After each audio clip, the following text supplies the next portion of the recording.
கர்த்தாவே, என் ஜெபத்தைக் கேளும், என் விண்ணப்பங்களுக்குச் செவிகொடும். உமது உண்மையின்படியும் உமது நீதியின்படியும் எனக்கு உத்தரவு அருளிச் செய்யும். ஜீவனுள்ள ஒருவனும் உமக்கு முன்பாக நீதிமான் அல்லாததினாலே அடியேனை நியாயந்தீர்க்க பிரவேசியாதேயும். சத்துரு என் ஆத்துமாவைத் தொடர்ந்து என் பிராணனை தரையோடே நசுக்கி வெகுகாலத்துக்குமுன் மரித்தவர்கள் போல் என்னை இருளில் இருக்கப் பண்ணுகிறான். என் ஆவி என்னில் தியங்குகிறது, என் இருதயம் எனக்குள் சோர்ந்து போகிறது. பூர்வ நாட்களை நினைக்கிறேன், உமது செய்கைகளையெல்லாம் தியானிக்கிறேன், உமது கரத்தின் கிரியைகளை யோசிக்கிறேன். என் கைகளை உமக்கு நேராக விரிக்கிறேன், வறண்ட நிலத்தைப் போல் என் ஆத்துமா உம்மேல் தாகமாயிருக்கிறது. சேலா.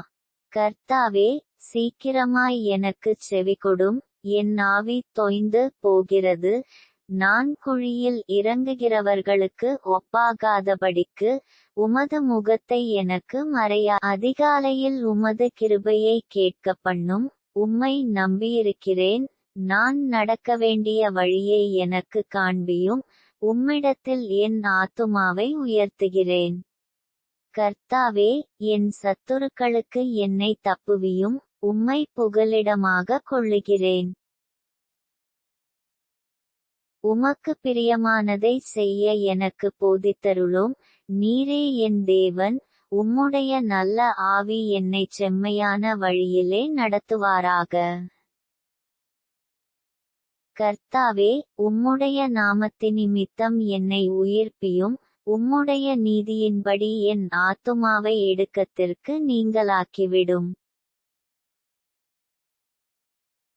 உம்முடைய கிருபையின்படி என் சத்துருக்களை அழித்து, என் ஆத்துமாவை ஒடுக்குகிற யாவரையும் சங்காரம் பண்ணும். நான் உமது அடியேன்.